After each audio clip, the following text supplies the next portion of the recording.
What are we doing here? And where are we gonna go? It's like we just woke up one morning, and then it's welcome to the show. Don't ask any questions, just go with the flow. Make as much money as you can, and try your best not to get broke. Copy everything you see on the TV, from the hairstyles to the clothes, and don't think too often, just do exactly as you're told. And if you ever get confused, then just turn towards the alcohol. You'll still hear your thoughts, then just turn up the radio as you learn to live a lifestyle of drugs, sex, and rock and roll. But in all honesty, I just need to know, is there more to the cycle than growing and getting old? Living and dying just to leave behind a happy home and a whole lot of property that somebody else is going to own. I just really need to know before the casket's closed, 'cause I'm not willing to gamble with my soul, nor am I ready to take any chances. These are just simple life questions, and I'm just searching for some answers. Like, what are we doing here? And what is our purpose? How did we get here, and who made us so perfect? And what happens once we go, or is this world all really worth it?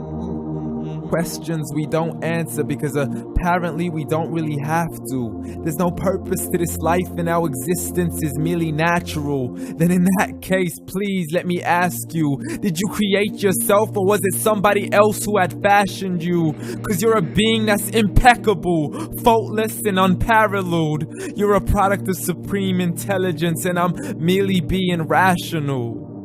For there isn't a camera on this earth that can come close to the human eye, nor a computer that can compete alongside the human mind. And if the whole world was to come together, we wouldn't be able to create a single fly.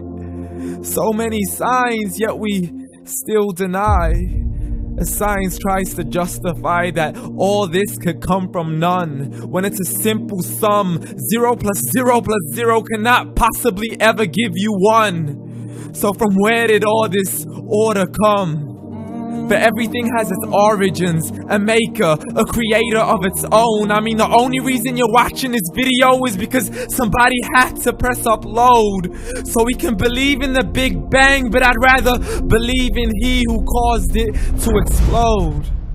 Allah, the creator of everything along with every single soul.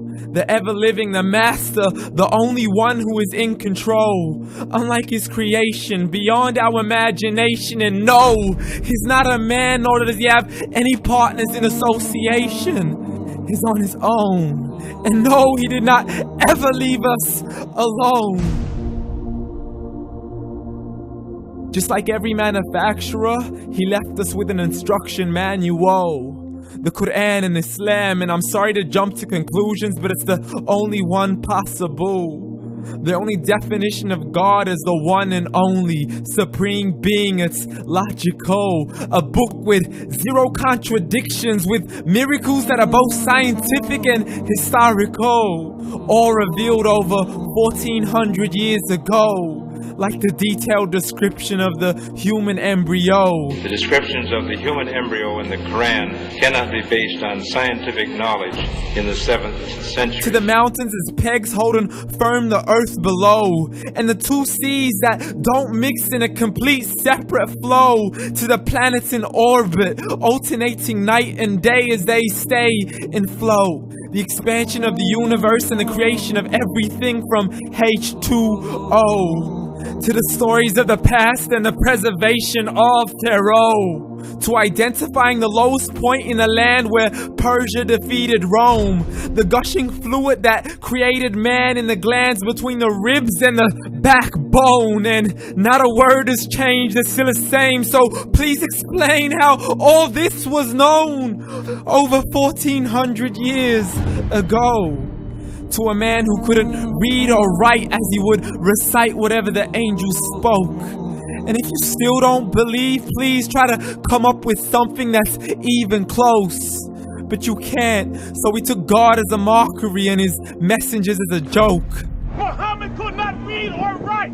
How's somebody who can't read or write gonna start a religion? Dismiss the scriptures as legends and tales of the ancient folk as we live life according to our whims, desires, and hopes. Saying this life is the only home we will ever know. We will live then die, then simply turn to bones. YOLO! Correction, after the grass dies, the rain arrives and it regrows, and Allah promises to do the same thing to your very soul and bring you back from your very fingertips to your toes, as the all-seeing supreme being watches us so close, and we are surely being tested in our wealth, our health, and our self, and everything that we've been blessed with. So believe, for we will surely be resurrected and be brought back to our Lord and account for every single deed as He hands us our books and orders us to read. From the bad to the good and everything in between. You yourself are sufficient for your own accountability, so don't be mad at me. You are the one who thought He wouldn't come back to me. I gave you a whole life long to search after me, but you were busy in all that which was temporary. So read, and glad tidings to all those who believed. And if you disbelieve, read. And don't let that day be the first day you find out what your life really means. Read.